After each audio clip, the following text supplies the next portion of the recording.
Our guest today on the Europe Conversation is the Prime Minister of Iceland, Kristrún Frostadóttir. She's planning on holding a referendum on EU membership by 2027 and tells us she hopes the talks are not driven by fear. Prime Minister Frostadóttir, welcome to Euronews and welcome to Brussels. Thank Your very you. first time. It is my first time.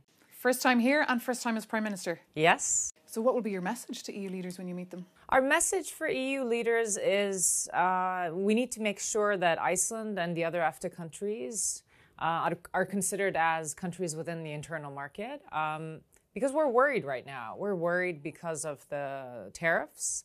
We got a 10% tariff from the US, but we're worried that we'll see an escalation of this tariff war, and there might be some spillovers that might affect our trade relationship with the EU. And it's very important that they know that for a future relationship and also just to keep supply chains open, that we're part of the loop. Because you're a small economy, of course. What should be the response from the EU to these tariffs? I mean, we respect the fact that they want to show their strength. We respect the fact that the EU needs to put his foot down. But we also need a clear message from the EU that they also respect the relationship with its main trading partners. We've always had a historically very good relationship with the EU. Iceland has upheld all its responsibilities when it comes to the EEA. And so just for ongoing positive association and relationship with the EU, I think it's important that the EU shows that we are truly partners in the internal market and that trade won't be affected. And you said 10% for now. Yeah. I saw your finance minister, he wasn't too stressed for now, but what is Iceland's response to these tariffs? We are not going to respond with our own tariffs. I mean, we believe in free trade. We're a small economy. Our strength in that sense is more how we negotiate our ways through those tariffs, but also how we engage with other countries. So we won't be engaging in counter tariffs. Hopefully, we'll see these tariffs go down. But we're also aware of the fact that in comparison to other countries, this is a lower tariff. But I will say our biggest concern now is an escalation of this because obviously most of our trade goes to Europe. We're very driven by exports and imports. And so anything that might affect prices and the way we do business is going to affect our economy directly. And tell me about the potential EU referendum that you might be having in Iceland as soon as 2027. Is this debate happening because of the geopolitical tensions of late? Not initially, I would say, though I'm sure it will affect the way we talk about this. My government decided to put the reopening of EU negotiations on the table. That's what this vote is about. Last time when we went through this process, there wasn't an initial vote asking the public whether they wanted to start this process. I think that was a mistake. I think a lot of people feel like it would have been an easier process for us domestically if we had been more in line with public opinion at the time, at least asked the nation what they feel about this. So before 2027, we want to see if the nation wants to reopen these negotiations. And I'm sure the current geopolitical situation will affect it. But I mean, my biggest concern is that we're not able to have a good debate about what it means to open the negotiations, that we will have a polarized debate about this. This is obviously, I think, what most politicians are worried about. And so hopefully we can, get a balanced discussion about EU membership. And just on the nitty-gritty, last time EU membership was up in Iceland, one of the biggest obstacles, if not the biggest, was your country's fishing industry. And of course, fishing rights, has that changed? And are the locals now willing to share their fleet? I think that will be our biggest concern. That's also my biggest concern. And so I think it's important that we get to a stage that if we open up these negotiations, that we start off with the difficult discussions first. We left sort of agriculture and the fisheries to be the last chapters that were open. And I think it's important for the Icelandic people, if they decide to open these negotiations with the vote, that they see firsthand how we can negotiate through that. We're going to have to see what comes out of it at this point, but we won't know until we start the negotiations. And how will Norway feel? Will they be worried about the impact on EFTA and on the EEA? I'm sure it's going to affect the Norwegians in the same way as if the Norwegians were to join the EU, it would affect us. I think everyone is aware of that. This is obviously a topic that is of discussion there.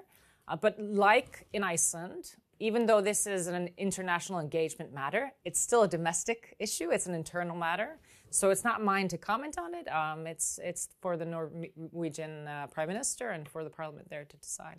But one issue you could perhaps comment on is Donald Trump, the US President's various comments about poaching land from other countries.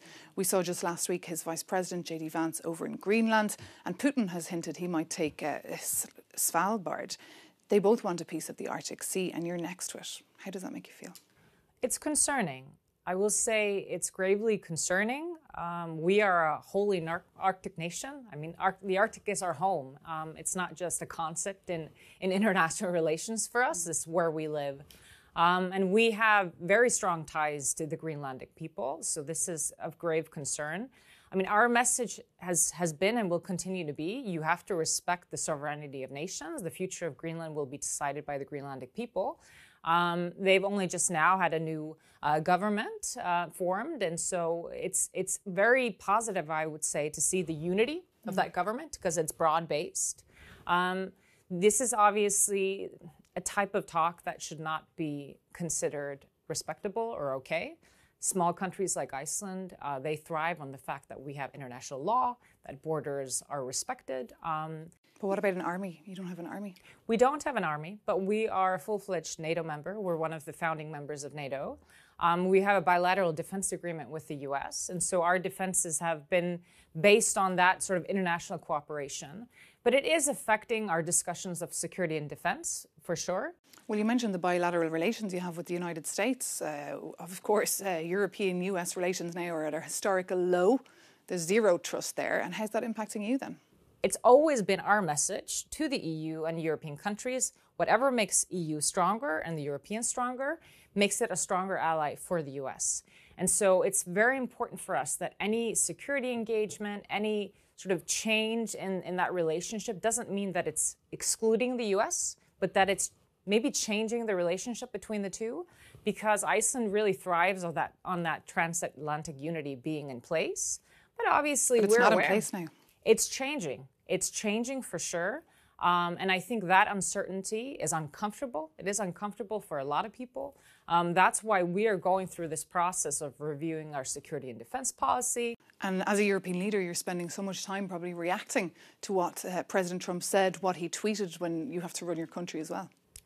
I wasn't expecting to be this much in the international sphere. When I ran on pure social democratic policies, welfare, housing, economy. I ran on sort of a domestic focus. But now we're seeing the international politics sort of come into our arms, and it's just something you have to engage with when you're in this job. Mm-hmm. I ran on a platform that had direct talks with people instead of just on social media. We did trips around the country. We did open meetings. The same has to happen with international relations. It can't just be something that happens in bureaucratic institutions abroad, away from us. It has to be in the public domain as well, and that's going to be the biggest challenge, making security in Iceland a concrete matter for the everyday household, and that's what we're going through right now.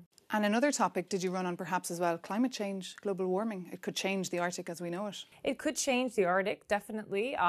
It also creates, interestingly, these economic opportunities as well. In the north of Iceland, we see mineral opportunities in Greenland. We see shipping routes coming up. But we're also worried for our own economy when it comes to the fisheries, when it comes to changing of the ocean. So this is something that's going to be very important for us. Well, while you're in town, actually, this week, the EU-Ukraine Association meeting is taking place with the Prime Minister, Denis Shmyhal, in town. How is the war in Ukraine impacting you? It's raised security concerns in Iceland.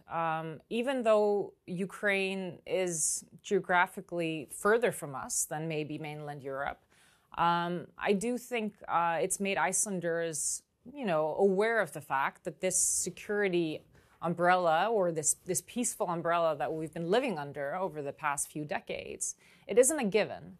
We've also had sort of muted security discussions in Iceland over the past few decades, I would say. The American military left in 2005-06, and there hasn't been an open discussion about security threats in Iceland for a long time. And now all of a sudden we're seeing this in our backyard. So obviously our support is fully with the Ukrainian people. We've had donations going there, both in military aid and humanitarian aid, but it's also changing the security landscape, and it's something that we have to push forward with. Would you feel safer inside the European Union? So we feel safe where we are right now. I wouldn't consider EU discussions or EU accessions as driven by security in and of itself. I've often had this question, especially because we saw Sweden and Finland joining NATO sort of on the back of these security concerns. But NATO is a security alliance, right? It's a defense alliance. The EU isn't a defense alliance in and of itself, even though it's building itself up. We should join the EU as part of a broader picture. I don't want to drive our EU accession talks based on fear.